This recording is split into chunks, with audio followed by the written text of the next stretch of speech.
I'm gonna record this.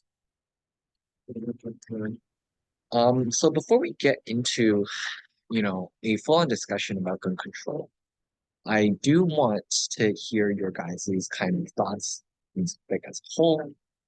So that is, if you have any like experiences or news or interesting stories that you want to share relating to this topic, or if you want to share kind of why you think this is an important topic to discuss, what its kind of effects on society might take this time right now to hear from some of you.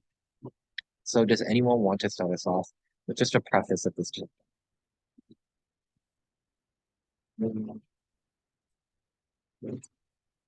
Sure, Annabella. Wait, what was the question again? Yeah, just it's truth. It's whatever you want to share. Like if you what you think, why you think this is an important topic, or if you've like read or seen any like interesting stories or events regarding gun control and recently. So last year I at Mark Garneau, there was this like gun reported incident and it's all over the news. Okay, so what sort of incident was it? Why was it like so heavily reported? I think it's because it was like they said that it was like during the in the cafeteria and then like they got into a fight and then one person had a gun.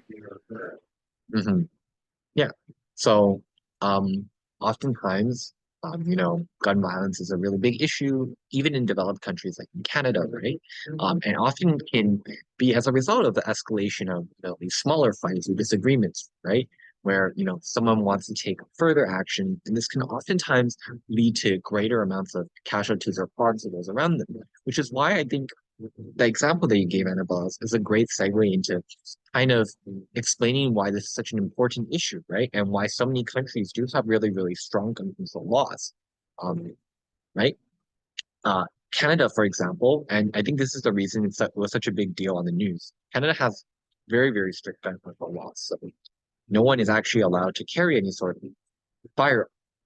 And the only people who are actually allowed to use guns, for example, it's for things like hunting, right? Where you like use a gun to like shoot a deer or something like that, right? But in Canada, at least, um, and this is different from our neighbors to the south, right? You're not actually allowed to carry like a personal firearm, even for things like self-defense. You aren't allowed to use that.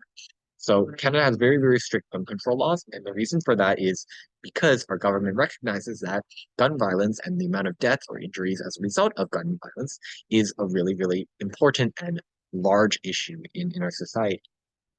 So thank you for sharing. Does anyone else want to share their kind of knowledge of current events or issues? Alina, go ahead.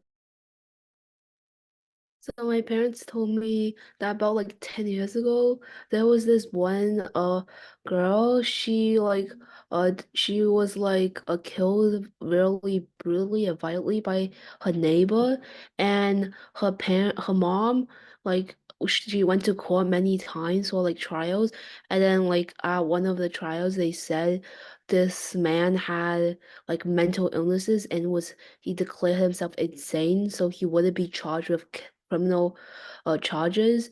And so basically, the news was really big. So the mom, like the girl who died's mom, she brought a gun into court and she shot the man like 5 times until he died. And no one stopped her until the man was dead. Wow, I've never heard of that story before. Like, which country did this take place in? I'm assuming it's the US. Yeah, I was in the US, I think. Yeah. So I think again, this kind of shows two things. The first is kind of the problems with the criminal justice system, and sometimes, it does allow these perpetrators to get away. Now, the bar for like using insanity as a defense is actually quite high. You need to like actually have a psychologist come in and like verify that you're actually insane. So it's very difficult for people to actually fake insanity because there are like actual medical standards that you have to meet for you to be declared insane and therefore medically unfit for like to have the intent to kill someone, right? So I think that's the first thing. But the second thing is I think it's very interesting that, no one actually checked that this mother was just able to bring her gun into the court, right? Now, of course, we understand why this happened, right? And why she shot the suspect that had killed her daughter. But at the end of the day, this is also a really big concern with gun control in the United States, that like there are just not enough security measures in place to allow like to ensure that the right people have guns in their hands, right? In the United States, gun control is actually much different than Canada. It's much more relaxed. It's not as strict. So a lot of people can oftentimes pass the background checks and get guns, and then includes a lot of really, really bad people, the criminals, who are able to use these guns in really, really bad ways.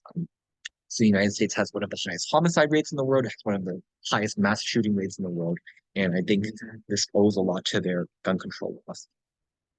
Okay. Well, thank you for sharing that, Alina. Does anyone else have anything they want to share?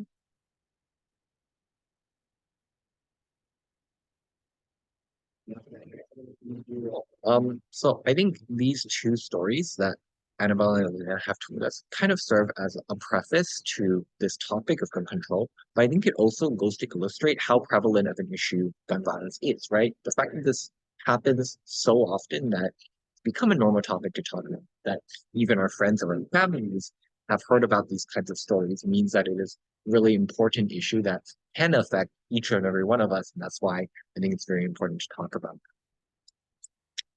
So, um, okay, this is kind of outdated, but it just like there are many mass shooting stories that you often will see on the news. Which happen very regularly in the United States. And a lot of the ones that are most publicized are the ones that occur in schools, which unfortunately, schools are a very common target for things like mass shootings, because it's very easy for these people to target kind of the weakest and the most vulnerable people in the population to try to take advantage of them.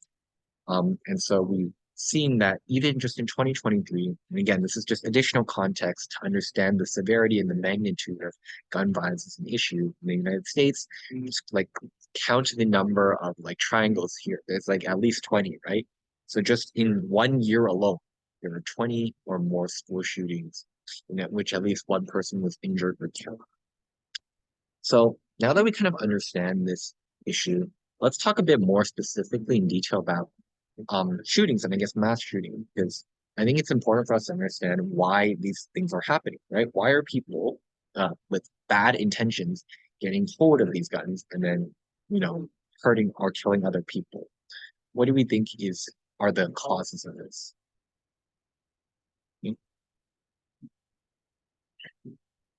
So let's think about this, and then I'll start calling on someone, unless anyone wants to volunteer.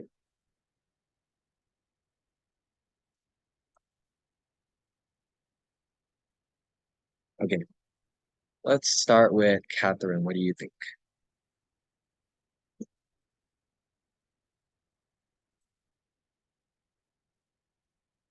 Are you there, Catherine? Okay, I'm gonna assume you're not there. Maybe you're away from your computer. Bessie, what do you think? Uh, Maybe robbery, like stealing and stuff. Okay, so like, are you saying like when people go to commit like a robbery or some other crime, they oftentimes will use a gun, right? And then like Yeah, maybe if there's some conflict with the police or someone else, that escalates and they actually use that gun to like shoot someone, right? yeah. Okay, so like, let's say escalations related to crime, robbery. So for sure, right? It makes sense because criminals want to use guns to threaten other people and to make it easier for them to commit these crimes. But oftentimes, that if they face some other people that also have guns, right? This can lead to them that violence occurring between them. Okay, Hebe, what do you think? Um, like mental health issues, because I don't know, I've like read about like mass shootings and a lot of the perpetrators of those shootings have like manifestos and they have like undiagnosed mental health issues and they're not supported by the government in that way. Yeah, absolutely. And I really, I think it's really important to point this out, right? There are other intersectional issues that also cause gun violence. And one of those is the lack of solutions we have for people with these mental health issues, right, in society. And when they go undiagnosed or when there's inadequate treatment for these individuals, what they can turn to is often these more violent means to try to, cope with that. And so it's really harmful to themselves, it's harmful to other people. This is ultimately just a failing on the state, the government, to be able to address this effectively, right? So very good point there. Annabella, what do you think?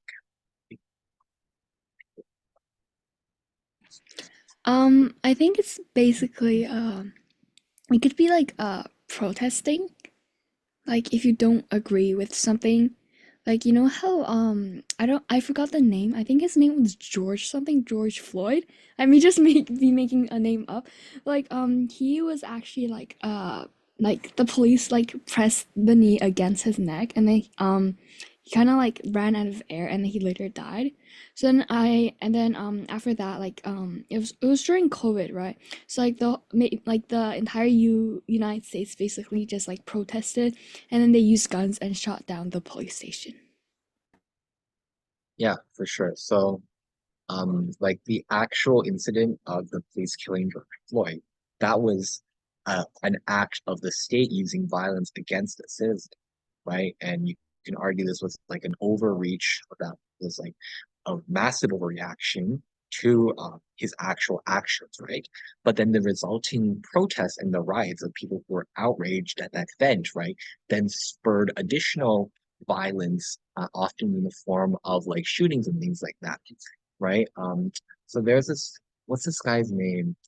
It was like Kyle Rittenhouse. So you guys, so Kyle Rittenhouse actually was someone who was involved in a very, very famous like gun violence trial where someone in one of those riots attacked him because he was actually protesting against the BLM protests, right? And so someone tried to attack him, and in self-defense, or as so he claimed, he used self-defense, and he shot that other person with like an automatic rifle.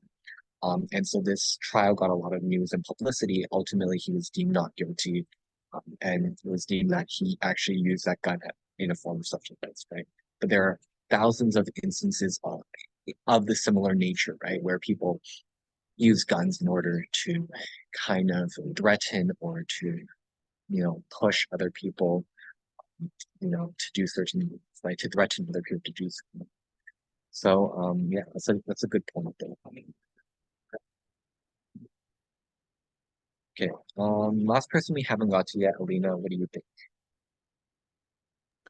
I think that sometimes people they do it for revenge. Like I heard this story of this one guy who was bullied at school. So when he grew up and he was like really upset at people and he was really close to causing a school shooting because like the mistreatment he got. Yeah, for sure. So I think you pointed out, I think one of the most common causes of these shootings is, there can be mental health reasons. There can be things like crime, right? People driven because of economic issue reasons, right? And there can be things like police brutality. But I think the single biggest issue is just like there are many personal motivations where people might have, pre-existing conflicts. They may hate certain other people. And, when they really want to do harm against them, then they try to like use the maximum force possible. They get their hands on a gun or something, right? This can lead to things like shootings, can lead to things like murders slash homicides, can even lead to mass shootings. Like let's say you have someone who was bullied in school, they become resentful of schools as a whole. Maybe when they grow up, they're like, oh, I want to, get back at schools that made my life so miserable. And so unfortunately that might lead to like a school shooting. So for sure, this is again something that we must consider when looking at the causes. And again, a very complex issue, and there's not one single solution that is able to easily solve this, which is indeed why gun violence as an issue has continued to persist as a really big issue in places like the US, right? If it were so easy to solve, then we would not see like tens of thousands of people die every year due to gun violence, right? But that I think this just goes to illustrate how multifaceted of an issue gun violence actually is. Okay, cool. Um, I know we've centered a lot of our examples around the United States, but I think it's also important to point out that gun violence, even in Canada, although it's less common because guns are much more regulated and restricted in Canada, it can still happen if someone illegally gets their hands on a gun, right? Or they use like a semi-automatic weapon, like for hunting purposes or something for violent purposes, right? So even in Canada here, unfortunately, there are ways for people to get around those restrictions, which, yeah, it's unfortunate. Okay, well, I don't think we need to actually go through these case studies. Let's now talk about kind of, well, we definitely want to have more of a solutions oriented, you know, discussion here when we're talking about gun violence. And I'll actually kind of pose it as more of kind of a debate format where it's like, is gun violence actually that big of a problem that we need to address it? And if so, how do you think, what do you think is the best way to address gun violence? Guns, this should be gun violence in Canada. So take a moment to think about it, and then I'll call on some of you to give me your thoughts.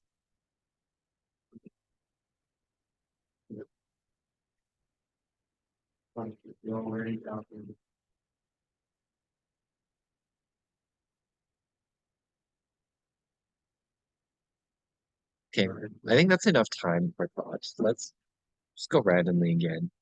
Start with Annabella. What do you think? We could kind of implant a tax, like when you buy guns or anything addressed to guns like bullets and stuff. And then we could also like I think there is like you have to have like be certified to own a gun. So I think there's that and like just like tax it, just like how carbon tax works. Okay, so I like the idea of certifications for gun owners. Things like checks to make sure you, for example, you don't have a past criminal record, right? Or maybe it can be like a mental health assessment, make sure that you have been like approved by a psychiatrist slash psychologist that you're like mentally sane for you own a gun just to make sure you're not gonna like do something really bad with it. I think that's a really important first step, and this is something that we see already in Canada quite a lot. Now, I'm unsure as to kind of the purpose of this tax, right? Now, like with any tax, right? It's often going to like impact more so lower income people who are trying to buy guns versus higher income people. So, do you want to explain a bit more, like what do you think is the positive effect of taxation if it's just going to discourage lower income people from purchasing guns? Cause like when you tax the purchase of guns or like it kind of I feel like it kind of reduces the amount of like people that would actually buy the gun. And then also by taxing the gun, like I think that it would just like be better overall because if guns are expensive and like a lot of people, especially like the people who need money, if they can't get guns, then they obviously, you know. Okay, so I guess the implication is like, well, people, see, I'm not sure if the implication here is like we're saying like if we make gun purchasing more expensive, it'll discourage some other people from it. Because maybe some people who really want to buy guns are going to buy those guns regardless of cost.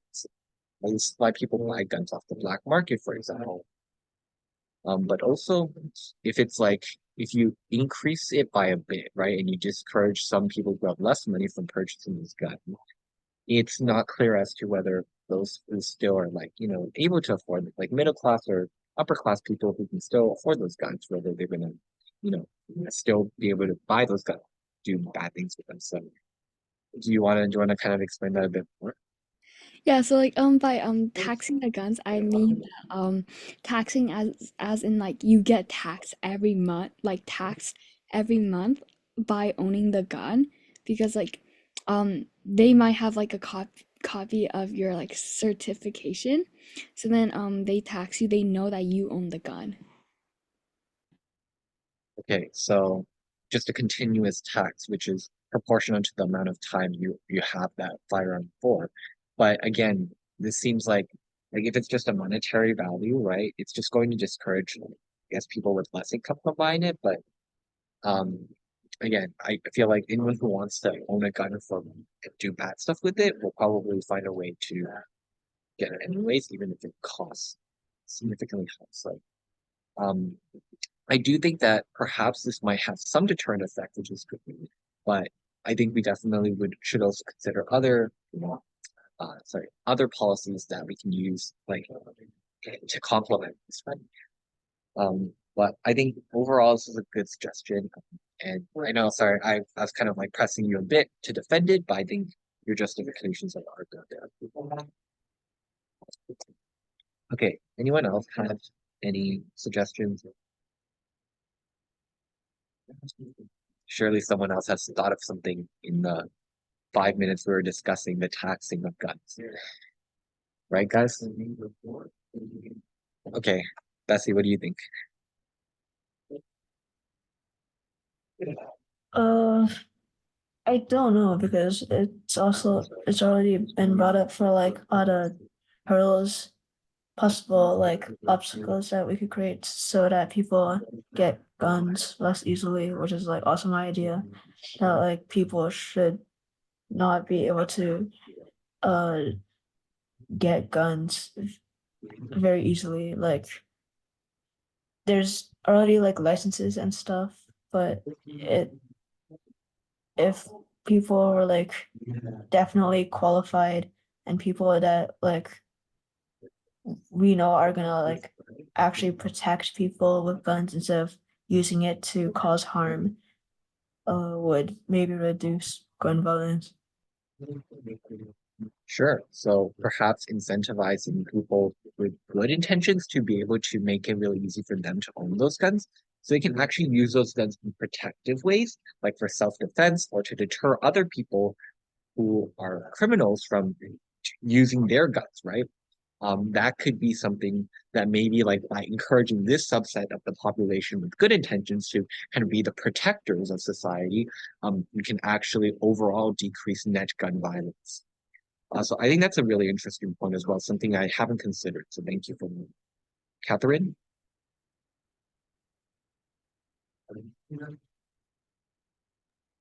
Maybe we should like make it so there's forms.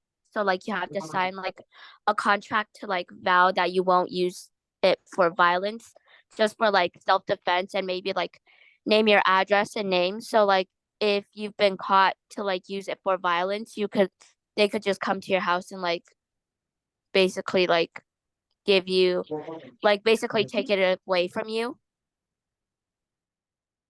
Oh, okay, yeah. So I think I'm kind of getting where you're saying there, which is like make it easier or like implement policies that make it so that you can identify the owners of those guns really easily. So you can identify the perpetrators of things like gun violence and things like that more easily.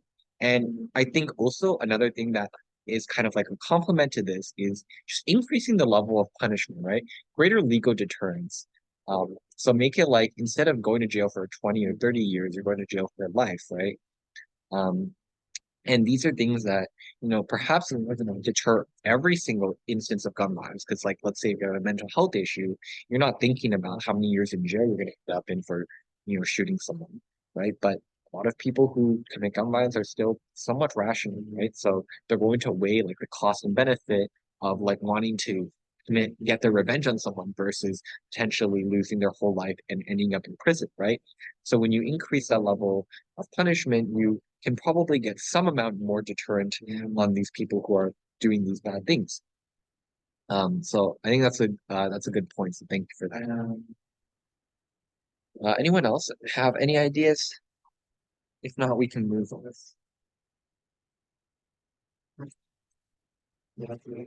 Okay, great. So what else do I want to talk about? Well, we already talked about, well, okay, I don't really want us to do the research activity. I think that's going to take too long. And we have other topics we could discuss. I think what we're just going to finish off with on this gun control topic is kind of what other social issues is this topic linked to? We already talked about mental health as being one of those, right? The lack of institutions or support systems in place to help people address their mental health effectively often forces them to turn to more violent means such as gun control to seek that sort of expression, or I guess not expression, but to kind of release their suffering in some sort of way. But what other social issues do you guys think can you think of that gun control is linked to?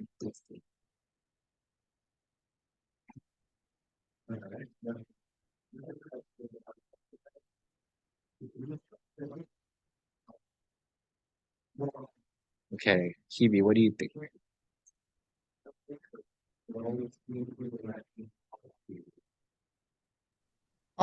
Like wealth inequality is people from poor communities have more incentive to like turn to violence. So like maybe to like steal stuff or like I don't know.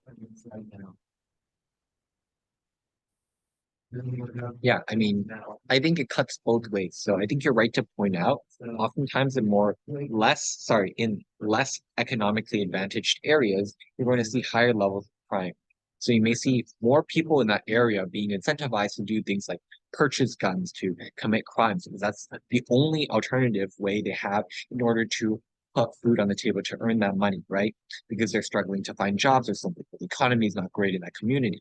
But I think it also cuts the other way to the extent that they are affected more by the harms of crime and gun violence, right? So if you live in a more dangerous community, if you live in a poorer community, you're more likely on a daily basis to witness or be the victim or to just experience those instances of gun violence and crime, right? And that destroys these communities. It destroys that trust between people within those communities. It again turns people to seek, I guess, seek protection or support in the form of things like gangs, which are really, really bad. That further exacerbates things like gun violence, right? Because if you're in a gang, you want to like have guns to protect yourself from rival gang members or whatever, right? Or police. So all of these kind of, I guess, play like they all contribute to the issue of gun violence, and they are like they reinforce each other, right? So it's important to consider this issue from multiple perspectives, and I think all of those perspectives kind of feed into or contribute to the growing issue of gun violence within these sorts of communities. So I think income inequality for sure is definitely something we definitely need to consider here. Good point there. Anyone else have anything they want to talk about?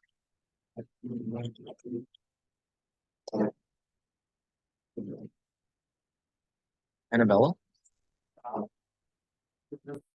I think it's like the community. Like, I think community relates into this because if like a community can be rich and poor, but they might be like known for something.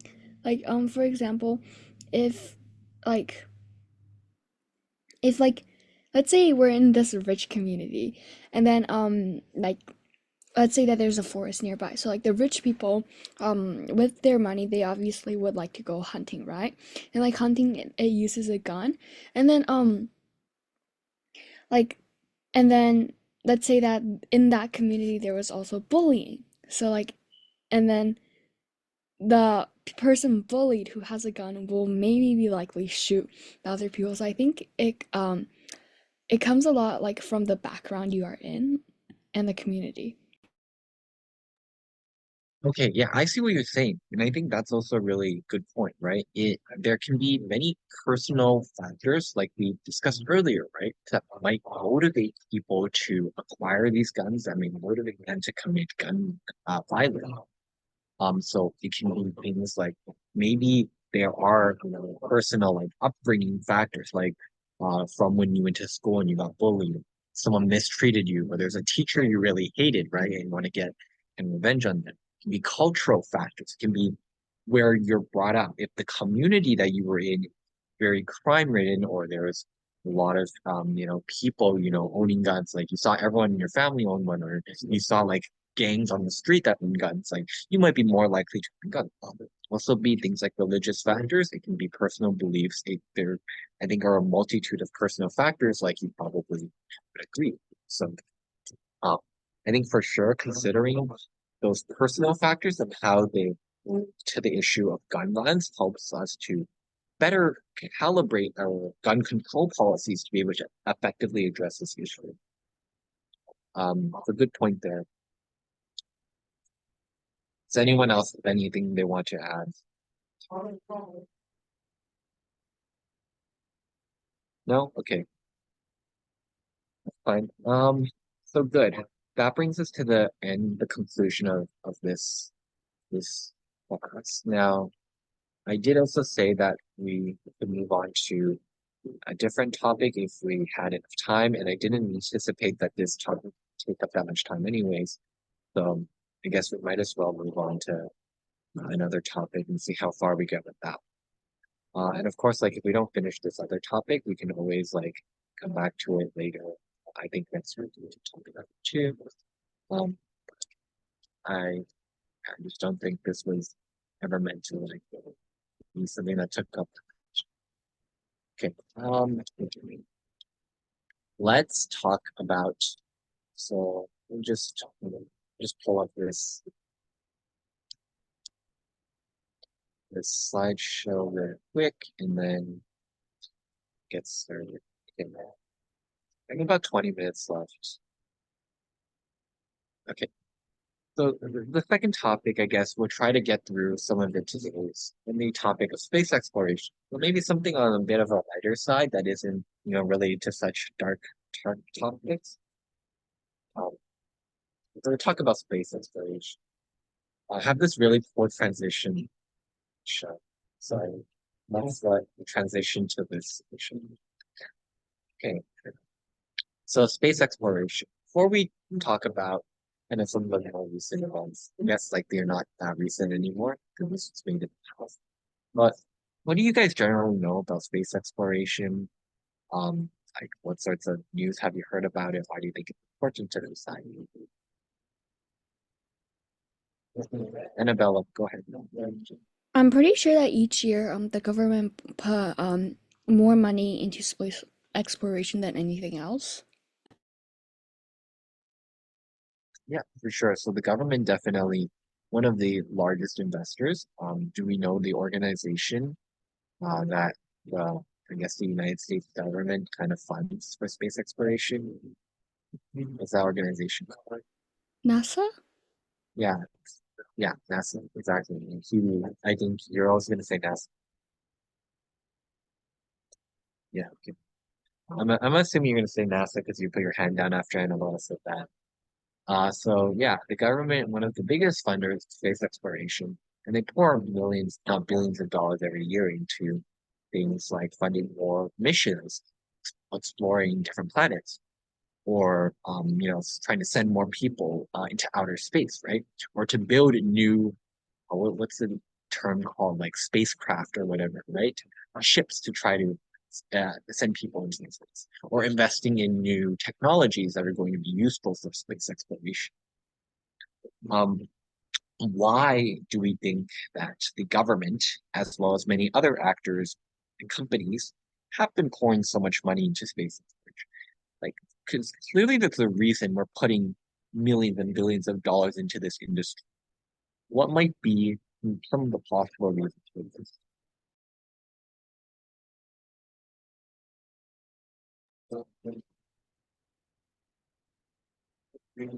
Phoebe, go ahead. Because there can be resources out in space, like on asteroids and stuff. Yeah, for sure. So resources that are valuable for us, we can make technologies and machines and buildings with those resources. So we obviously love those. Anything else?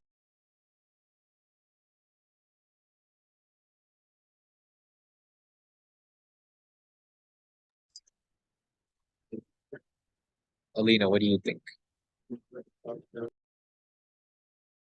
What was the question again? So why might space exploration be really important to society?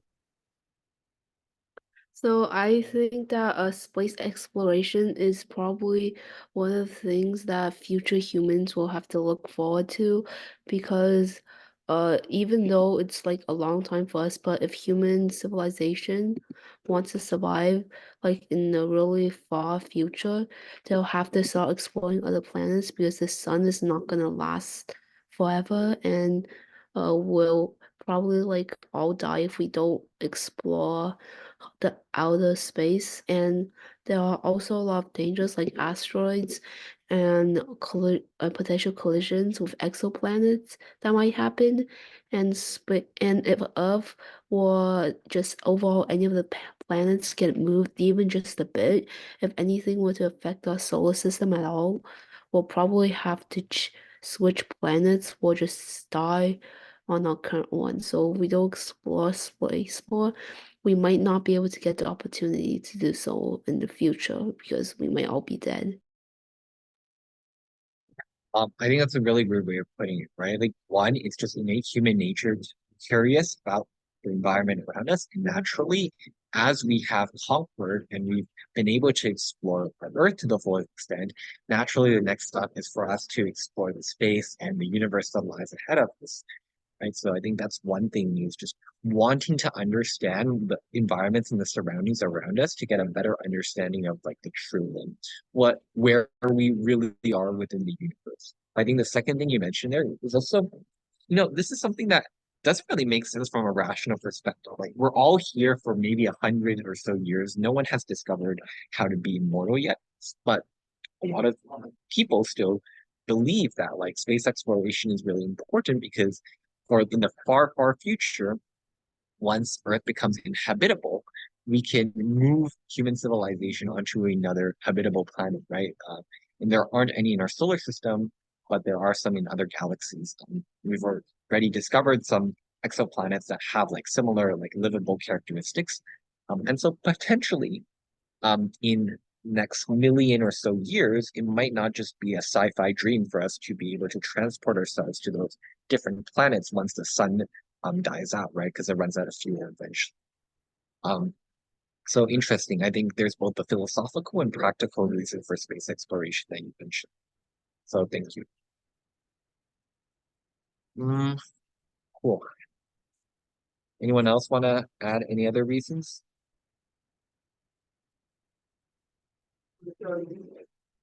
I think like the things we talked about, we've covered are kind of the most common, most intuitive ones. And we'll also just note like, space tourism is a really big industry, right? It's a really big market. A lot of people just want to go to space because they think it's cool, they have fun. And right now it's limited to the most like wealthiest individuals, right? You have to pay like $100,000 to like get a like a space rocket ride to outer space. But in the future, who knows? We might see things like space hotels being built that could become really, really cheap and a really, really great form of entertainment or tourism for a lot of people, right? So this could become a really big part of our economy. Who knows?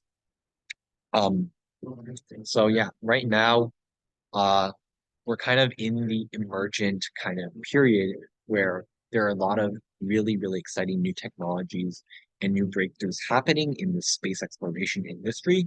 And as a result, kind of, it is a really interesting time to experience this and to be alive because we're at the point where you can see really, really rapid new technology starting to evolve and come out in like the next 10 or 20 years. So I think this is why this is quite a fascinating topic for us to discuss. You can see here in the video, this is from a year ago, but the Starship, which is a rocket developed by SpaceX, was being launched here.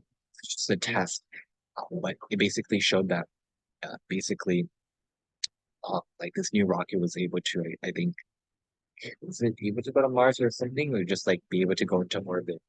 But very, very impressive stuff from SpaceX, which is a private company owned by, so they're not actually the government. Okay, cool. Now that we've kind of talked about the importance or the benefits of space exploration, but I think it's also important to consider the risks, right? So let's talk about that quickly, and then we'll have a short debate about whether we should pursue this or not. What are the potential risks of space exploration?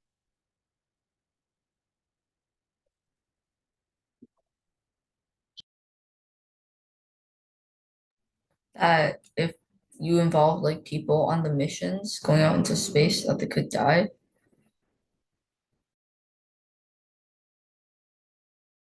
Yeah, for sure, right? Now we have things like equipment and machinery to protect these people, but those things can malfunction, and they do malfunction, and people have died. So one of the biggest risks for sure. What else?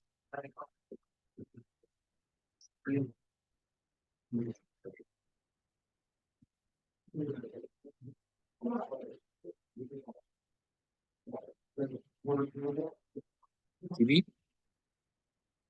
We actually know very little about space, so if like an investor like spends money for like an exploration mission or something, it could fail and then they would lose lots of money. Yeah, I think this is a really good point from an economical perspective. Is like research and development into space technology is very expensive, and often this means only like the biggest space companies are able to afford that upfront capital to invest in those sorts of things. And even then, it's very difficult to actually get investors because space is such an unknown thing, concept to us. We don't know if the things we develop, the rockets that we build, or the technologies that we which are actually going to be effective, which means there's a very like uncertain return on investment, which means like if you or I were the average investor, we'd probably not buy a stock of SpaceX, right? We would rather invest in something with more certain or like safer returns. So I think this is a good point from an economical perspective as well. Um, yeah, I mean, I think those are the two biggest things I wanted you guys to talk about. Now in terms of actual like space exploration accidents, there have been a few notable ones. So just in case you don't believe that people have actually died, um, these are two space shuttles that have actually ha experienced disasters, and the people in those space shuttles, which contain they're each contain like 10 to 15 people, right? They were going to like outer space. Um, but there were some malfunctions. So in the Columbia and in the Challenger led to those space shuttles being destroyed in midair, and all the people were killed. So and these weren't just like professionally trained astronauts. A lot of these were also just regular people that had been selected to actually go on these sorts of space exploration missions. So in the 1900s in the US, there was like a series of like dozens or so space missions where they would just select regular citizens to prove to the world, like, oh, we can send regular people to space, right? Look at us, the United States, we're so powerful. But again, it just showcases that this is a really risky thing. It's something that a lot of people do gamble their entire lives on. Um, I don't want to do a research activity, to be honest. Um, we did this, I think, last year. So here are some of the ones you can take a look at. But okay, I think beyond that, I guess let's just have a short debate, or I guess poll from I guess everyone who on kind of the question like, should we invest more resources and time to go into space, or should we focus it on other projects more now? Okay, so who believes that we should prioritize space exploration? You can type in the chat or raise your hand.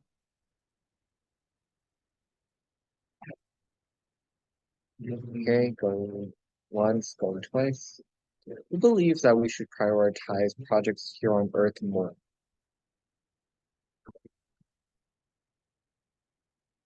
Wow, okay, 3 people, 4 people. So 5, everyone, we have a unanimous.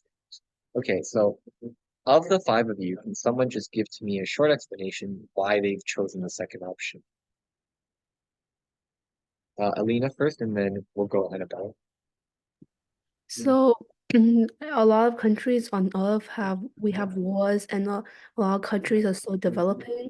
So it doesn't really make sense for us to focus on space exploration more than the actual people on Earth, because our current generation we need to focus on solving a lot of big problems like economical and environmental and just overall problems with money and living standards because a lot of people are still living in really poor environments, and I think that's a thing that really needs to change before we start exploring space.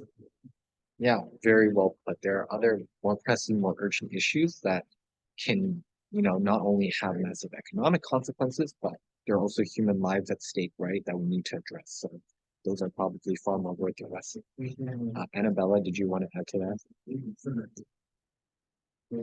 So for me personally, I think that there might just not be enough time because like if you invest everything into space, and then it's like right now on Earth, like there's isn't sure there is like technology and the metals to go to space, but I don't think that there is like enough like our technology is like that advanced to like go further into space, like go more deep down, just like go beyond the solar system. And then another thing is that even if you go outside the solar system, there's still like millions of like or billions of miles that you have to travel using a spacecraft. And then if you use a spacecraft, that you're not gonna really hard and like cost consuming to like transfer all the people there. So I think that we should just focus on our planet right here. And then another thing is that I think like Trudeau or like the Liberal Party is actually trying to like cut off carbon tax. So and then like focus a lot of that on like space exploration. And I personally don't think that's good because um if the pollution keeps on going, then we might have to move out in 100 years. And like what we can know from the 100 years that we will be living on Earth is that the technology won't be advanced enough. Yeah, okay, really good points there as well, right? So the comparative cost of space exploration compared to other policies that the governments or projects governments can invest in is a lot higher, right? And given that it's so uncertain, like we talked about, right? Is this really worth that trade-off in investment? We could spend it on things like in expanding our welfare programs, having more comprehensive housing policies, right? To house more people. Um, so it seems like the return is really unclear here. It might just be more pragmatic for us to invest in actual tangible policies that can help benefit people's lives here on Earth. So I think first, in terms of the priority of our investments, makes more sense to prioritize people who are currently living than future people. And then secondarily, in terms of the actual efficacy of those investments, it's far more likely that we can succeed with investments here on Earth. Now, one counterargument that we can probably consider for why space exploration could be favored or prioritized is like, look, there are probably a lot of people that are only willing to invest in space exploration because they see that even though it's inherently risky, the returns on those investments, if they were to succeed, would be massive. They would be exponential, right? Because there's such a high demand for things like space tourism or to extract resources. So every company basically wants to be the first mover to be able to develop space technology that can help them extract mine minerals from asteroids, for example. So the potential upside, even though the risk is a lot higher than other projects, is massive. And that means you're going to get far more private sector demand and investment for space projects compared to other things, right? Like um, especially public projects like things like welfare or social housing, your average investor isn't going to really invest in that because they don't see a lot of returns. But for things like space exploration, where the potential for profits is so massive, you can probably see a lot of people are going to invest in this. Therefore, there is going to be a lot more investment that you wouldn't have gotten otherwise. So I think this is a feasible counter argument for why you might want to prioritize space exploration over investment here on Earth. But again, just my thoughts. Okay, cool. Let's talk very briefly about um, the public and private sector of space exploration. We're running out of time.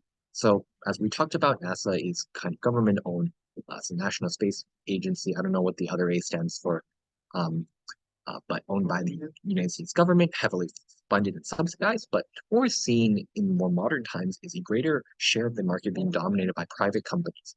So companies like Boeing that manufacture rocket ship parts, or SpaceX or Virgin or Blue Origin that actually develop their own rockets that they can send people or things into space, right?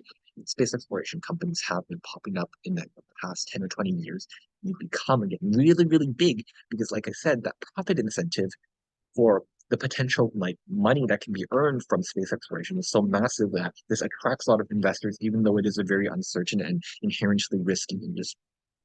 So let's just really, really quickly wrap things up with a discussion of the benefits and risks of space privatization. So this is your typical like public sector versus private sector debate. Let's start with the benefits of space privatization. What are some potential benefits of this?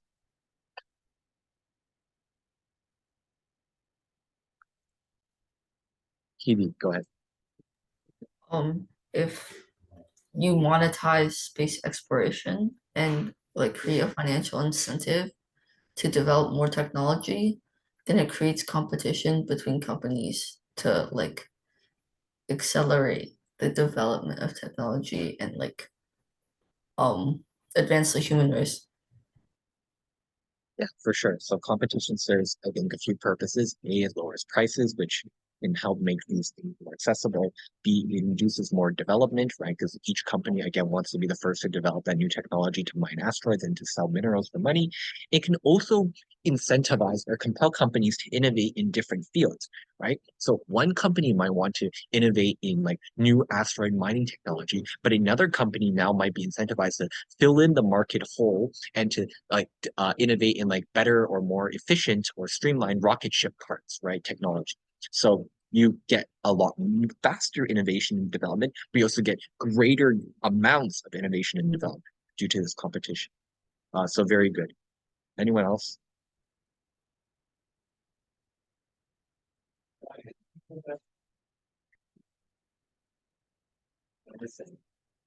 What other benefits? I alluded to one of these when I was talking about why we might potentially prioritize space exploration over investment on Earth.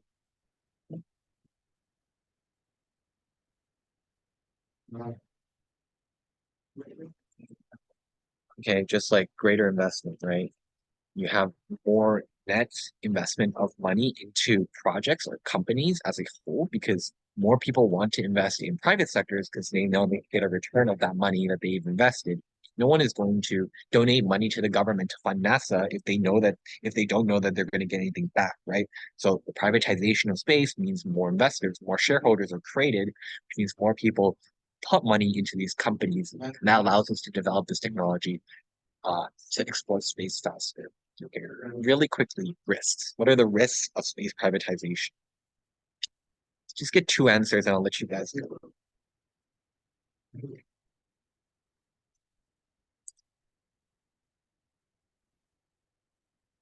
Alina and then Annabelle.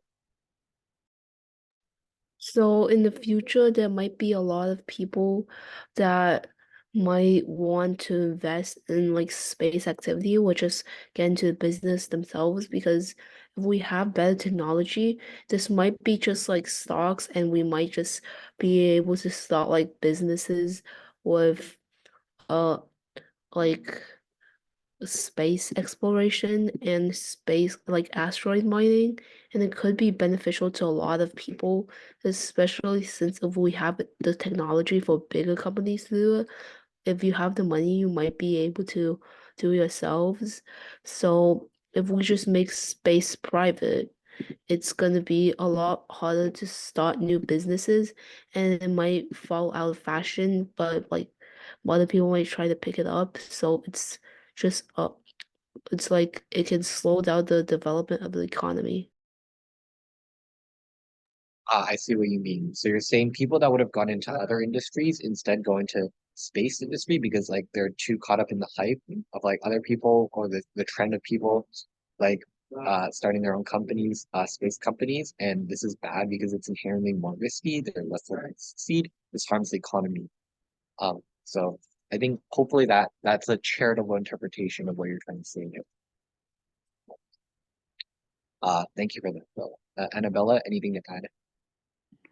I think that when there's like a greater investment, there's also a greater chance of risk that like you're losing your money. Okay. Because like if you let's say if you invest your stocks in like these markets and like it's like trending, then if that company fails to produce like this theory or like fail to prove this theory, like other companies get it, you might like lose a lot of money on that.